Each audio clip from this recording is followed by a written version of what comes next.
ದೇಶಕ್ಕೆ ಯೋಧ, ನಾಡಿಗೆ ರೈತ, ಬಾಳಿಗೆ ಗುರು ಒಬ್ಬ ತಾನೆ.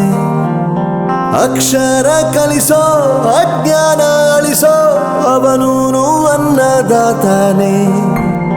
ತಪ್ಪು ಸರಿಯ ತಿದ್ದಿ ತಿಳಿ ಹೇಳಿ ಸಮಬುದ್ಧಿ ನಮ್ಮ ಚಿತ್ತ ಶುದ್ಧಿಯಾಗೋ ಹಾದಿ. ಎಷ್ಟೇ ದೂರ ಹೋದ್ರೂ ಮರಿಬೇಡ ನಿನ್ನ ಬೇರು, ನಿನ್ನ ಸಾಧನೆಗೆಲ್ಲ ಇದುವೇ